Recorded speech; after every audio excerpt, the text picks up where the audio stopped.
Okay, so next we're going to hear from Dr. Lisowski, I'm sorry. MD, PhD, Unit Head, Translational Vectorology Unit, Children's Medical Research Institute. Come on up.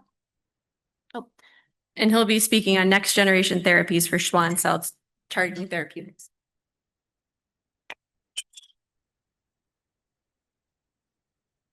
Hi, thank you very much. I'm a MPA, not MD, but almost the same. There's an M, so it's all good.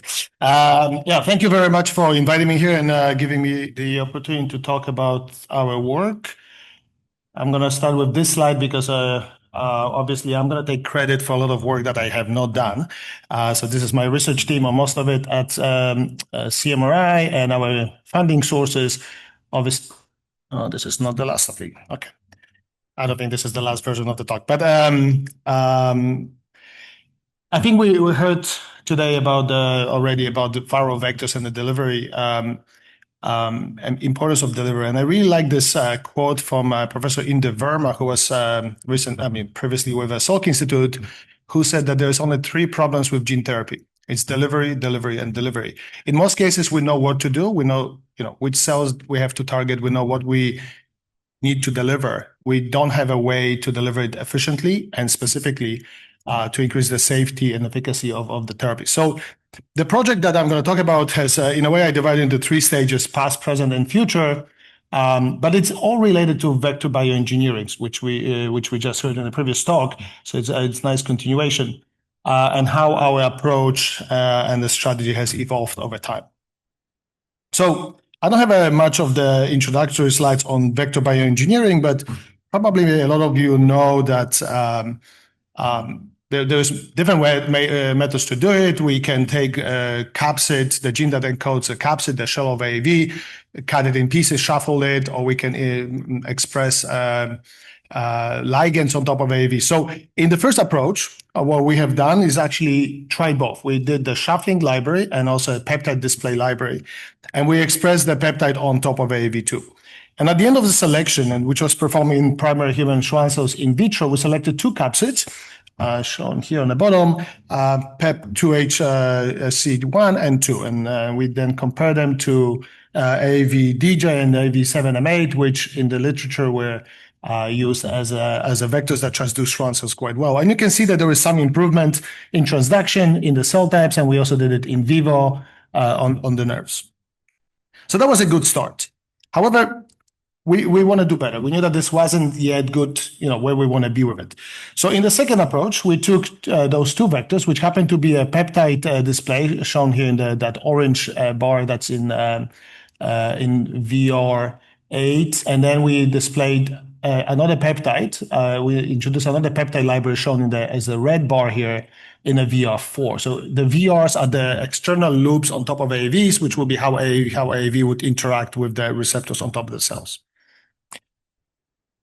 The problem was that the selection did not work. We actually did not get any better AAVs from this selection. And the issue is, and I'll highlight that a little bit later. Again, I'm sorry, those are not the latest slides, so I had a better flow for this talk. But the issue with the peptides is that if you want to display, if you're working with peptide that has 7 amino acids, as shown here, if you really want to saturate that library, that's about 10 to the 9th variants that you have to work with. Now, the library in the lab that we can populate on a plasmid level is limited to about 10 to the 7th. That means that by definition, we can only screen about 1% of all the options. So the way to approach this, we created what we call a smart library. And the way the smart library works, it has sort of 2 rounds of selection. In the first round, we at each of the positions put the representative amino acids from different chemical properties or groups of amino acids. And this gives us sort of a signature saying, what type of amino acid wins in position 1, position 2, position 3. That then narrows down the choices. So in the secondary library, we can now remove the ones that are not going to work anyway, and then we do the actual selection. So you can think of it as a training round and then the selection round. So when we did the initial selection, the training selection, we already identified 15 peptides that seem to be working better than the reference material. So again, the point of this run wasn't really to select anything, but since we picked them up, we decided to keep them and study them. We then clone those AAVs on top of those peptides, sorry, on top of PEP1 and PEP2, and we screen them in vitro and in vivo, and we've shown that they actually work better in both targeting the Schwann cells, but also are liver detargeted and are more resistant to IVIGs. And IVIGs are the pool of IgGs purified from thousands of donors. So it gives you this population-wide sort of antibody profile. And then we created the actual library based on the learnings, and this is the run2, we call it here.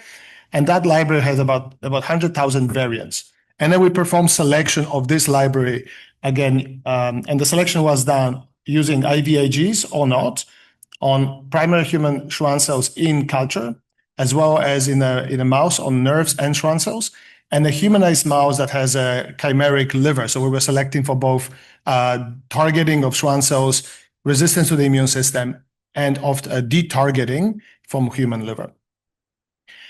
So from this selection, so this is an ongoing study. We selected 4 top variants from this study, and then all 15 variants and the 4 variants from round 2 are now ongoing. So we are somewhere in this stage of the process, finishing the functional validation in human Schwann cells in the presence and the absence of IVIGs.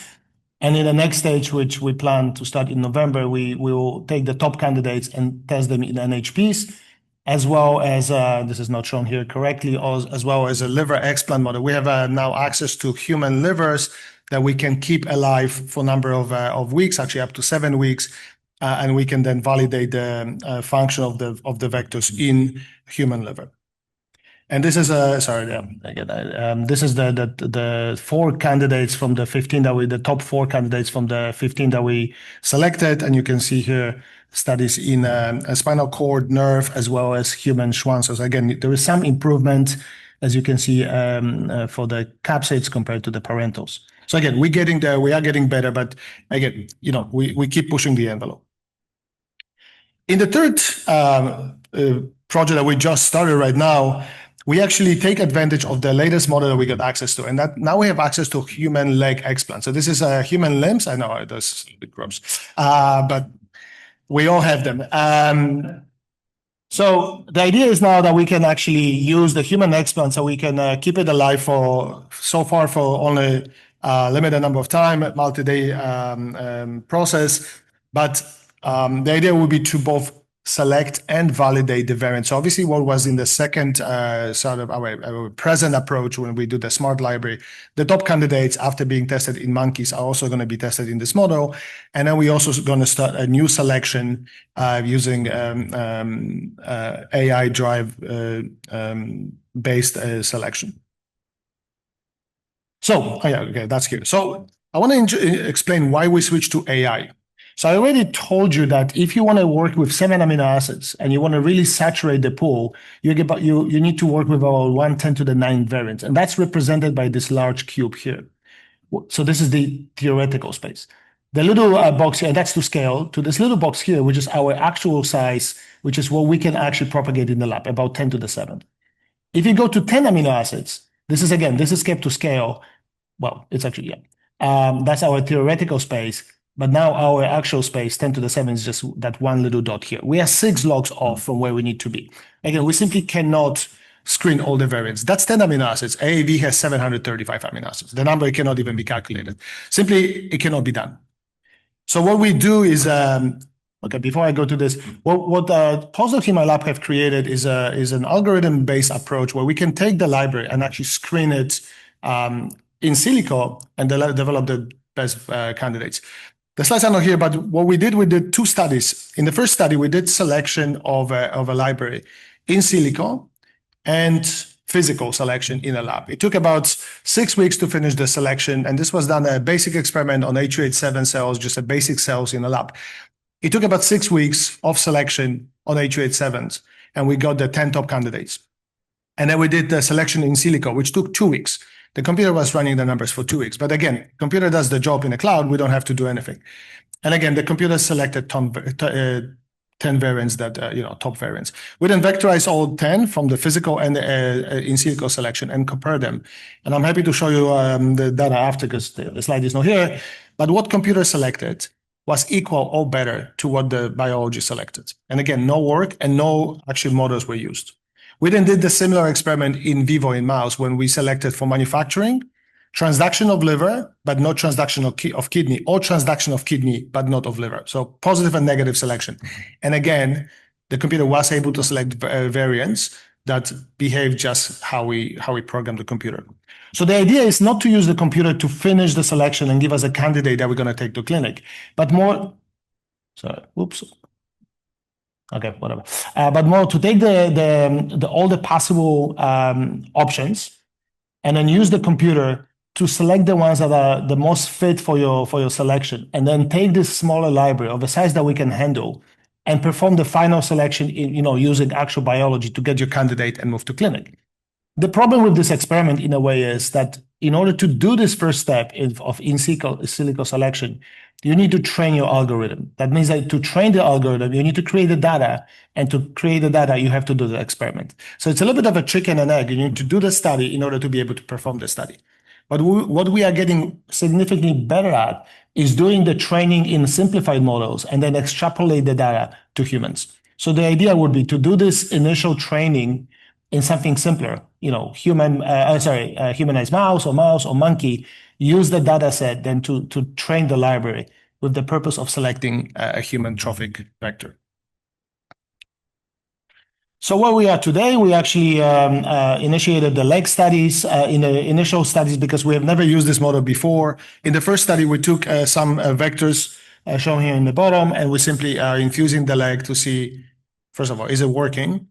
The timing, the dosing, and all the logistics of the study.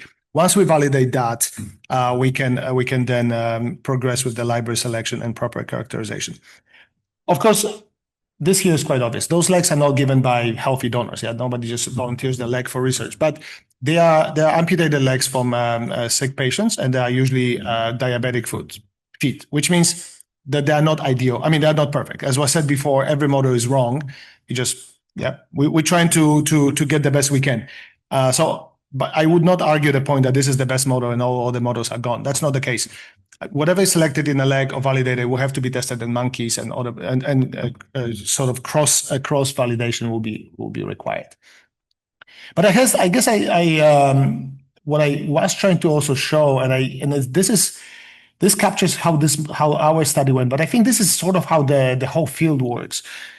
I told you that two things are evolving at the same time, sort of in parallel. First is the models that we use to our selection, starting with cells, moving to in vivo. We have the humanized mice here, the NHPs, and eventually going to something that's closer to human, but again, it's not a human, so it's still a model. And at the same time, as the technology improves, our ways that we bioengineer, the bioengineer of the vectors themselves is improving. And it's not about making the library bigger. There was a time about, I don't know, maybe 10 years ago or something like that, and whenever you went to gene therapy meeting, everyone was talking about having a bigger library than the next guy over. It was like a size comparison. But it's not about that. It's about making the library smart, making it more fit for purpose, and actually isolate, actually the smaller you can make it, if you make it smart, the better in a way. If you knew how to do it, you could just pick up one. So it's really the learnings that we are, every time we do something, we get a positive outcome, but or some improvements, but we also learn negative things. So it's really getting those pros and cons to generate the next iteration of technology. Okay. And just the last point is, and I think that should be mentioned quite strongly, is that while we are concentrated on selecting AAVs for function does not really carry much weight if the vector ultimately cannot be manufactured. And those examples have happened many times in the field where companies got created around capsids and then they failed because the capsid could not be produced at scale to bring it to human. It sounds like a second thing, but it's actually almost equally important to manufacturing. So that's something that we do have our own GMP facility that we built on campus. So we are actually working closely with the facility. And while we can perform vector manufacturing or yield studies in the lab, we really try to move them very quickly into GMP-like settings and try to validate that what we're producing can actually be produced at scale. So this is just a recap. I'm going to move on because I see that I'm running out of time.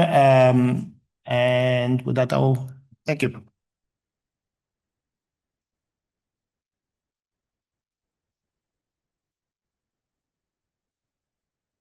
And I will take questions in there. And Yeah, we have 5 minutes for questions.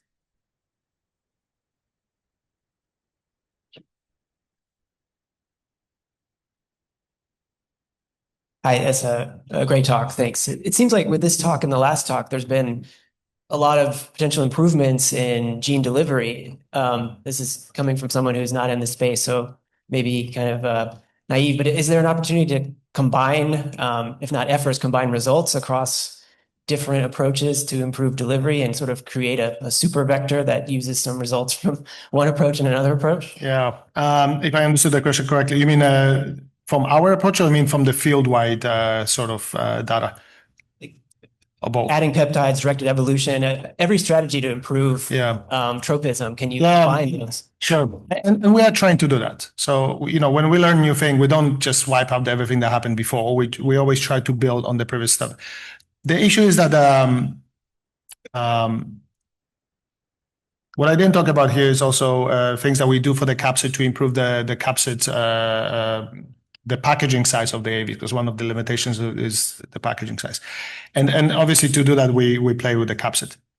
Unfortunately, when in one study we get some information about what residues to change to increase the packaging efficiency, once we move it to a capsid that might be better for Schwann cells, it very often interferes with function because it is a 3D structure. So every time you touch something, you cannot really necessarily predict what's going to happen to the rest. So we try, and sometimes it does work. As I mentioned, we select peptides and we then can move them from capsid to capsid. But even if we believe the peptide that we put on top of a capsid is actually the ligand that binds to the receptor, once we put it on all the AAV, it doesn't always work. Because again, it doesn't work in isolation. Yeah, there's always receptors, co-receptors, things that happen inside of the cell once the AAV enters. So we do try, but it's not always that easy. Hi, over here. Yeah. Oh, sorry. Very nice talk. I have a question about your model. How fresh and how long can it be preserved? And like, how soon do you have to treat? No, well, it's serious because if there's a degradation of the cell tissue, the proteome's changing. So then your receptors are going to change. Your targeting is on or off. Yep. 100%. I mean, it's a very good question. Again, it is a model. It's not going to be perfect. For now, we can keep the leg it's in days. So it's more like 5 days when we feel we still believe the data. Yeah. And it's not data based on AAV. For now, it's more looking at tissues and looking at at the cellular level. But we work with many other tissues in the lab. So when we started our studies with human livers, when we put the first liver explant on a extracorporeal circuit, we could keep liver alive about 7-8 days.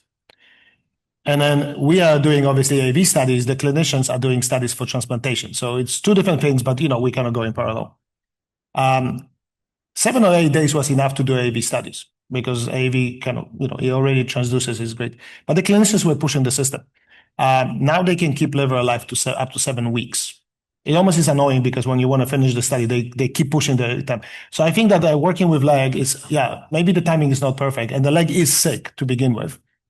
But I know that as we keep doing this, we're going to get better. But in terms of the nerve, like how long, I don't have the data yet to tell you. Well, and then the truth is I may not have that data anytime soon because I will have to take sort of the biopsies from, different time points and try to compare it. And we will, but definitely there's a limitation. There's no doubt.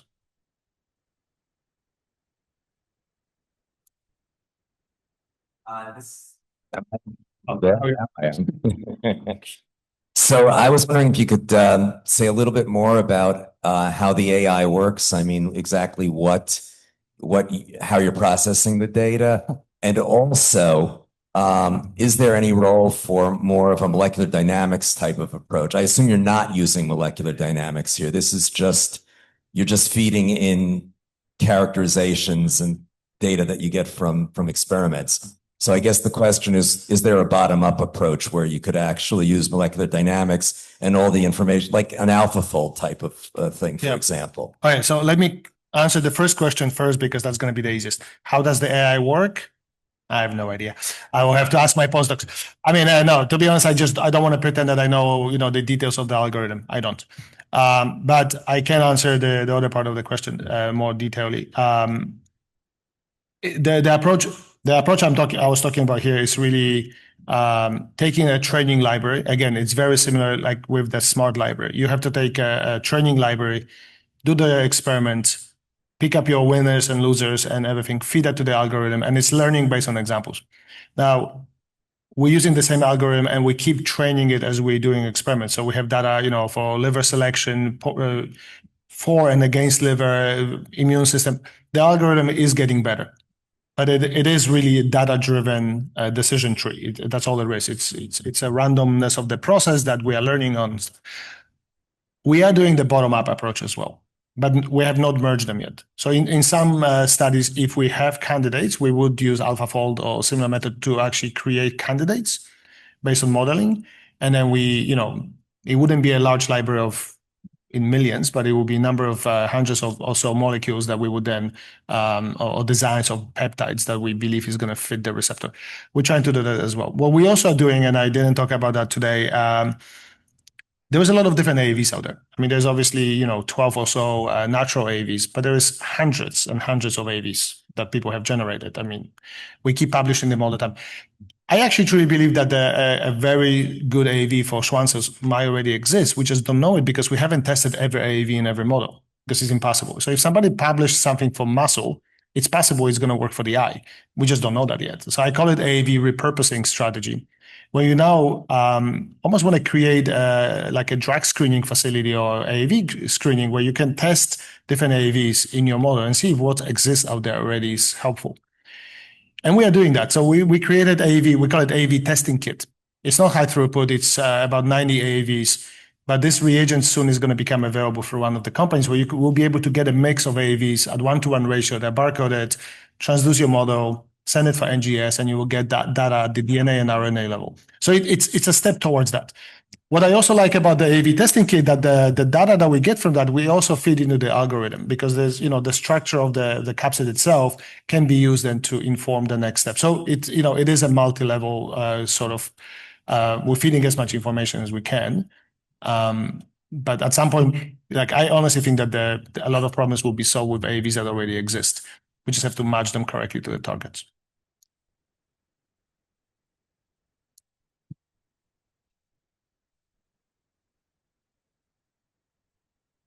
I'll ask another. So I found it really interesting. You mentioned that failure at the production phase. Curious how common that is, and do you have enough information from prior failures to be able to predict that with any approaches to sort of save you the time and energy to not fail at that late stage of development? Yeah, and we are doing that. So part of that is when you clone your library. You obviously have the library at the protein, at the plasmid level first, which we can sequence using NGS. We know what we have.